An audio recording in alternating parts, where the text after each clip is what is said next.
June 1st, 2025, Stavanger, Norway. In round 6 of Norway Chess, we witnessed history. Gukesh D, the 18-year-old prodigy from India, defeated none other than Magnus Carlsen in classical chess. Let's walk through this incredible game. Gukesh had the white pieces and opened with pawn to e4. Carlsen replied with pawn to e5, knight to f3, knight to c6, and then bishop to b5. This is the Rui Lopez, and Carlsen goes into the Berlin defense with knight to f6.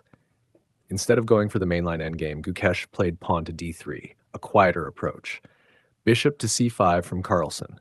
Then Gukesh continued with pawn to c3 and castled kingside. Carlsen followed suit. They developed normally, pawn to d6, h3, a6 from Magnus, bishop back to a4 and h6.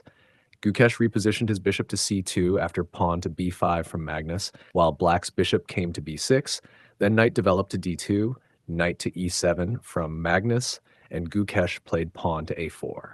Rook moved to b8, and then Gukesh pushed pawn to d4. Carlsen responded with knight to g6. The center started to open up. Gukesh played knight to f1, and Magnus pushed pawn to c5. Gukesh brought his knight to g3, and Magnus advanced with pawn to c4. Then pawn takes pawn on d4. Magnus recaptured with his pawn. Then a critical moment.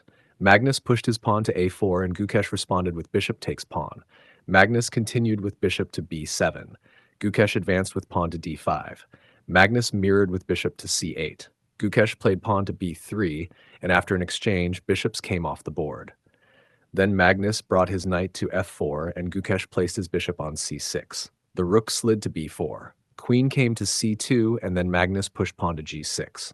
King moved to h1 for safety, and Magnus activated his bishop to a6. Gukesh answered with queen to a2, pressuring the center. Bishop to d3 from Magnus. Gukesh then played knight to d2. Then came the critical sequence. Gukesh captured the a5 pawn with his queen. Magnus exchanged queens and then played pawn to h4. Gukesh responded with rook to a4, and Magnus doubled his rooks on the b file. Both players maneuvered. Carlsen brought his king to g7. Gukesh's rook came to a7. Then came a very sharp sequence. Carlsen pushed his h-pawn and Gukesh took it with his f-pawn. Carlsen grabbed on h3 with his knight, and Gukesh responded with pawn takes knight. Magnus tried to stay active with bishop takes e4, then pushed pawn to d4. But Gukesh's coordination was precise. Bishop took on d5 and then rook to e2. Knight jumped to f4, rook came to c2, and kings were activated. Gukesh brought his king in, while Carlsen's was pushed back. Then came a powerful rook maneuver, rook to f2. Gukesh built pressure, forcing Magnus to give up material. Eventually, Magnus's position began to collapse. Gukesh's knight and rook dominated the board. Then came the final blows. Magnus tried to create counterplay with his passed pawn, but it was too slow. Gukesh's knight and king worked together beautifully. After several more precise moves, Gukesh pushed his h-pawn, and when Carlsen tried to counter, Gukesh was already 2 steps ahead. The final moment came when Gukesh played king to f4, and Magnus resigned. The game was over. A clean, clinical endgame victory.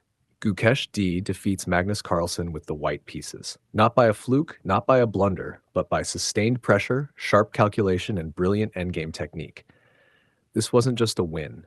It was a moment that may redefine the future of elite chess. Gukesh has arrived. Like, share, and subscribe for more legendary chess moments broken down move by move.